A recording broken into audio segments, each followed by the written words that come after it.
Hi friends, welcome back to our channel Rakshu's Tips. இந்த video பார்த்துட்ருக்கிற எல்லாருக்கும் ரொம்ப ரொம்ப நன்றி. இன்றைக்கி இந்த வீடியோவில் நம்ம எதை பற்றி பார்க்க போகிறோம் அப்படின்னு பார்த்திங்கன்னா, கர்ப்ப காலத்தில் கர்ப்பிணி பெண்களுக்கு ஏற்படக்கூடிய அரிப்பு, அதாவது அதுலேயும் வயிற்று பகுதியில் தொப்புளை சுற்றி ஏற்படக்கூடிய அரிப்பை பற்றி தான் இந்த வீடியோவில் நம்ம பார்க்க போகிறோம். அதாவது பார்த்திங்கன்னா, கர்ப்ப காலத்தில் கர்ப்பிணி பெண்களுக்கு அடிக்கடி நம்மளையும் அறியாமல் பார்த்திங்கன்னா கை தொப்புள்கிட்டேயே போயிட்டுருக்கோம். அந்த வயிற்றை சுற்றி தொப்புளை சுற்றி நமக்கு ஒரு இச்சிங்காக இருக்கிற மாதிரியான ஒரு ஃபீல் இருக்கும். அப்பப்போ அரிச்சு விடுவோம். பெரியவங்க பார்த்தாங்கன்னா சொல்லுவாங்க, இப்படி அடிக்கடி வச்சு அரிச்சு விடாத, புண்ணாக போயிடும், புண்ணாயிருச்சுன்னா கஷ்டம், புண்ணு ஆறாது அப்படின்னு சொல்லுவாங்க. அப்புறமா பார்த்திங்கன்னா இதனால் ஸ்ட்ரெச் மார்க்ஸ் வரும், காயங்கள் வரும், அது பின்னாடி அசிங்கமாக இருக்கும். ஸோ அதனால் அப்படி பண்ணாத, குழந்தைக்கு உள்ள கருவில் இருக்கிற குழந்தைக்கு முடி அதிகமாக இருக்கும் போல், அதனால தான் அப்படி இருக்கும் அப்படின்னு சொல்லுவாங்க. ஸோ அப்படி பார்க்கும்போது நிறைய தடவை பார்த்திங்கன்னா இந்த மாதிரி சிஸ்டர்ஸ் நிறைய கமெண்ட்ஸ்லேருந்து கேட்குறத நம்மளால் பார்க்க முடியுது. ஸோ குழந்தைக்கு முடி அதிகமாக இருந்தால் தான் இப்படி வயிற்றில் அரிப்பு ஏற்படுமா, கர்ப்ப காலத்தில் இப்படி ஏற்படும் அரிப்பு நார்மல் தானா அப்படின்னு சொல்லிட்டு நிறைய பேர் கேட்குறீங்க. ஸோ அதுதான் இந்த வீடியோவில் நான் இன்றைக்கி உங்ககிட்ட ஷேர் பண்ண போகிறேன். உங்களுக்கும் இந்த சந்தேகம் இருந்துச்சு அப்படின்னா இந்த வீடியோவை ஸ்கிப் பண்ணாமல் கடைசி வரைக்கும் பாருங்கள். நிச்சயமாக ப்ரெக்னென்ட் லேடிஸ் எல்லாருக்குமே இந்த வீடியோ ரொம்பவே யூஸ்ஃபுல்லாக இருக்கும். இப்போ பார்த்திங்கன்னா, நான் ஃபஸ்ட்டே சொன்ன மாதிரி கர்ப்ப காலத்தில் பார்த்திங்கன்னா அடிக்கடி கர்ப்பிணி பெண்கள் வயிற்றுக்கிட்ட கையை வச்சு அரிச்சுக்கிட்டே இருப்பாங்க. சில பேர், எல்லாருக்கும் அப்படி இருக்கும்னு சொல்ல முடியாது, பட் மேக்ஸிமம் நிறைய பேருக்கு அப்படி இருக்கிறதுக்கு வாய்ப்பு இருக்குது. எனக்கெல்லாம் அப்படி இருந்துச்சு. ஸோ அப்போ பார்த்திங்கன்னா வீட்டில் இருக்க பெரியவங்க சொல்லுவாங்க, குழந்தைக்கு முடி அதிகமாக இருக்கிறதுனால தான் அரிப்பு ஏற்படுது அப்படின்னு சொல்லிட்டு. பட் உண்மையான ரீசன் என்ன அப்படின்னு பார்த்திங்கன்னா, குழந்தைக்கு முடி இருந்தாலும் சரி இல்லைனாலும் சரி நிறைய பேருக்கு வயிற்றில் இந்த மாதிரியான அரிப்பு ஏற்படும்.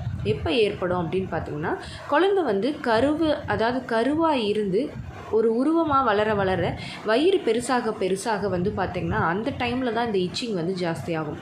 எதனால் அப்படின்னு கேட்டிங்கன்னா, அந்த குழந்தை வளர வயிறு பெருசாகும் போது, கர்ப்பப்பை பெருசாகும் போது நம்மளோட தசைகள், தோல் விரிவடையும். அப்படி விரிவடையும் போது நமக்கு அந்த மாதிரியான இச்சிங் ஏற்படும்.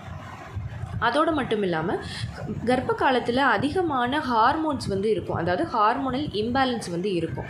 அப்போ அந்த ஹார்மோனல் இம்பேலன்ஸ்னால நமக்கு என்ன ஆகும் அப்படின்னு பார்த்திங்கன்னா, இப்போ எப்படி நமக்கு வெயில் காலத்தில் பார்த்திங்கன்னா ரொம்ப ஒரு மாதிரி வேர்த்து வடிஞ்ச முகமாக இருக்கும், எண்ணெய் வழியும். அதே இது குளிர்காலத்தில் பார்த்திங்கன்னா ட்ரையாக இருக்கும். சில பேருக்கு அந்த பனிப்பத்துன்னு சொல்லிட்டு வெள்ளை வெள்ளையாக கூட வரும். ஏன்னா அந்த நீர்ச்சத்து, அதாவது அந்த ஈரப்பதமே இல்லாமல், மாய்ஸ்சரே இல்லாமல் ட்ரை ஆகிடும். ஸோ அந்த மாதிரி ஹார்மோனல் இம்பேலன்ஸ்னால தசைகள் விரிவடையும் போது அந்த இடத்துல அதோட மாய்ஸ்சர், அதாவது ஈரப்பதம் இல்லாமல் அந்த தசைகள் விரிவடைகிற இடத்துல ரொம்ப ட்ரையாக இருக்கும். ஸோ அதனாலேயும் அவங்களுக்கு இச்சிங் வரும். இதனால தான் பார்த்திங்கன்னா நிறைய பேருக்கு அந்த தசைகள் விரிவடைகிறதுனால தான் அந்த ப்ரெக்னன்சியில் வரக்கூடிய அந்த ஸ்ட்ரெச் மார்க்ஸ் அப்படின்னு சொல்லக்கூடிய மார்க்ஸ், அது பார்த்திங்கன்னா சில பேருக்கு கருப்பாக இருக்கும், இல்லைன்னா இந்த பிக்சரில் இருக்கிற மாதிரி பார்த்திங்கன்னா லைட் பிங்காக இருக்கும், சில பேருக்கு வெள்ளை கலரில் இருக்கும். ஸோ அந்த ஸ்ட்ரெச் மார்க்ஸ் எல்லாம் வரும். ஸோ இதெல்லாம் பார்த்திங்கன்னா நம்ம கர்ப்ப காலத்தில் நம்மளோட வயிறு, தோல், தசைகள் விரிவடைகிறதுனால வர்றது தான். மற்றபடி இது உள்ளே இருக்கிற குழந்தைக்கும் வெளியில் நமக்கு அரிக்கிறதுக்கும் எந்த சம்மந்தமும் கிடையாது. இந்த அரிப்பை நம்ம எப்படி தடுக்கலாம், எப்போ இந்த அரிப்பு ப்ராப்ளம் ஆகும் அப்படின்னு பார்த்திங்க அப்படின்னா, சில பேர் பார்த்திங்கன்னா இந்த நார்மலாக இருக்கக்கூடிய இந்த அரிப்புக்கே போட்டு பரப்பரன்னு அரிச்சு விட்டு கையில் நெகை வச்சுருப்பாங்க, அரிச்சு விட்டு புண்ணாயிரும். இதனால் அவங்களுக்கு அந்த புண்ணாத்துறது ஒரு வேலையாக இருக்கும். ஸோ அந்த மாதிரி டைமில் அதே மாதிரி இந்த அரிப்பு அப்பப்போ இப்படி போகிறது நார்மல், மைல்டாக இச்சிங் இருக்கிறது நார்மல். அதே இது சில பேருக்கு ரொம்ப சிவியராக வயிற்றில் அரிப்போ, உள்ளங்கையில் அரிப்போ, இல்லை கை கால் உடம்பில் அரிப்போ அந்த மாதிரி வந்துச்சு அப்படின்னா நம்ம இம்மிடியேட்டாக டாக்டரை பார்த்துறது நல்லது. ஏன்னா அது வேறு விதமான ஏதாவது பிரச்சனைகள் கூட இருக்கலாம். மற்றபடி நார்மலாக வயிற்றில் மட்டும் இந்த மாதிரி லைட்டாக அப்பப்போ கண்ட்ரோலபிளாக தான் இருக்குது அப்படின்னா அதுக்கு நீங்கள் பயப்பட வேண்டிய அவசியமே இல்லை. இது தடுக்கிறதுக்கு என்ன பண்ணலாம் அப்படின்னா, சுத்தமான கோகோனட் ஆயிலை நீங்கள் டெய்லியுமே வயிற்றில் ஃபுல்லாக அப்ளை பண்ணிவிட்டு நீங்கள் இருந்தீங்க அப்படின்னா உங்களுக்கு அந்த அரிப்பு குறையும், தசைகள் விரிவடையும் போது அந்த ஸ்ட்ரெச் மார்க்ஸும் வராது.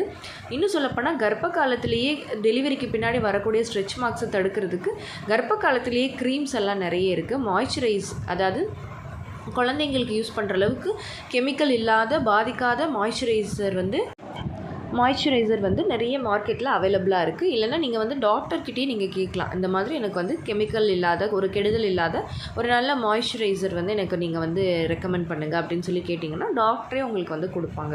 ஸோ அந்த க்ரீம் வந்து மாய்ஸ்சரைசேஷனுக்காக நீங்கள் யூஸ் பண்ணிக்கலாம். இல்லைனா கோகோனட் ஆயில் யூஸ் பண்ணலாம். இல்லைனா ஸ்ட்ரெச் மார்க்குக்குனே க்ரீம் இருக்குது, அதையும் நீங்கள் டாக்டர்கிட்டயே கேட்டு நீங்கள் யூஸ் பண்ணிக்கலாம்.